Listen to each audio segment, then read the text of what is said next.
Hello everybody, it's Claire back with another art journal video, and today it's a really exciting one. I have received some of the new Dina Wakley release for May 2022. Super exciting. I have been so excited about this one because the new craft journal has been released. It's a larger size than the other one, and you know how much I love the small one. Well, this one, it's even better.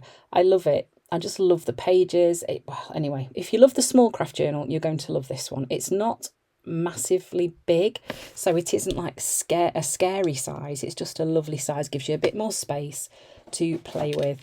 So you can see that I'm starting off using some rainbow colours. I've got ruby, tangelo, lemon and lime, and I'm using the 2-inch brush, and I've just put some of those colours onto that brush just by dipping my brush in and sweeping the brush across the page.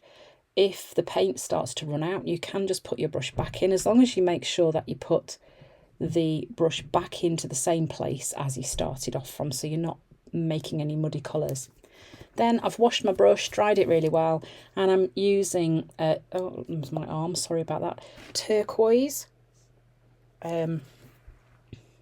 blackberry, fuchsia, and permanent red violet light from Amsterdam Acrylic. The reason I'm using this one and not Dina's magenta is that my tube of magenta has gone a little bit like rice pudding, so I have bought myself a new one, but I also do, as you know, really like this pink. And then you can see here I've just dipped my brush into these colours in the same way again, and I'm just sweeping that colour onto the page. Don't they really pop against that craft background too? So pretty. So I don't waste any paint that's left. I have like a supply of tags and a paper, spare paper, and I do just brush my spare paint onto there. Then this is the new gloss spray in sterling, which is part of the new release, and I'm using the lattice stencil here, and you can see that I'm spraying through that stencil and then moving the stencil across the page. I did also take a print off the stencil too. This gloss spray is beautiful. As long as you give it a really good shake and mix it all up, the metallic part of it is so shiny. You can see there, that's it dry. It's so pretty. Then I'm using some matte medium, and I'm going to be sticking down this face, which is, I think, from the Church Doodle set. And I'm just going to pop that on that right hand side over there. If you use plenty of matte medium, the collage paper will kind of melt into the page. It's lovely.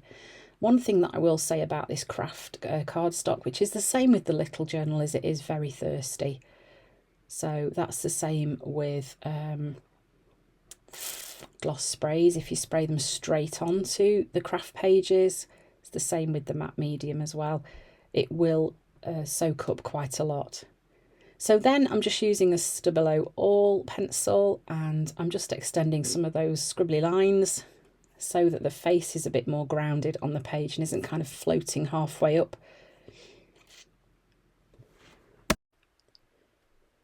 So then I wanted to add some shapes onto my page. So this is an old sellotape reel, and just dipping it into that black paint. I'm just going to print some circles.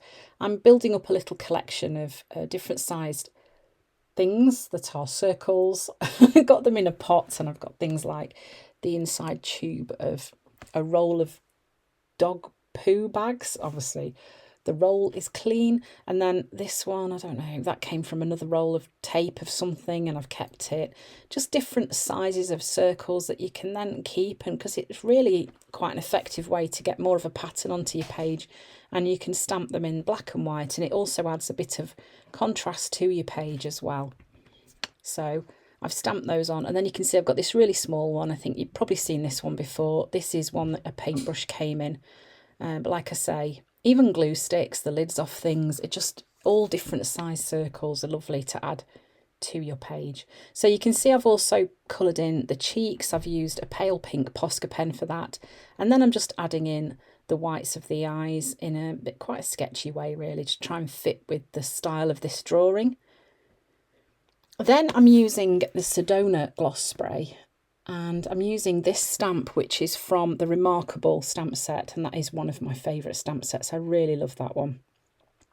And what I'm going to do here is stamp using the gloss sprays onto some printer paper, and I'm going to be cutting these out and sticking them onto my page.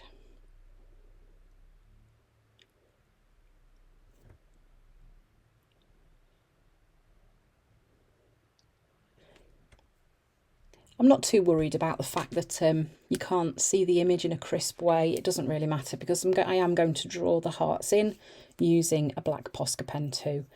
If you didn't want such a vibrant stamp using the gloss spray, then you could stamp it once and then spritz it with water. You would get a more watery stamped image, a bit like if you use the scribble sticks.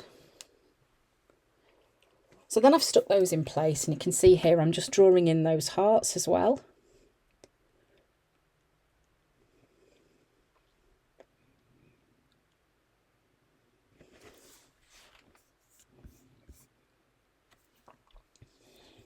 That just helps to pop those out of that stamped image too. Then I'm just adding some black splatters. I try to be so careful doing this because oh my goodness, it goes everywhere. There is literally nothing in my art room that hasn't got black splatters or bright coloured splatters on. And then I've used the words Do the Remarkable from the same Remarkable stamp set, and I'm just stamping those on the page in a few places. And so I've got an odd number of those stamps, and that's it. That's the finished page. Look how vibrant that sterling gloss spray is. It's fabulous. So thanks for watching. I hope you've enjoyed the video, and I hope to see you again soon.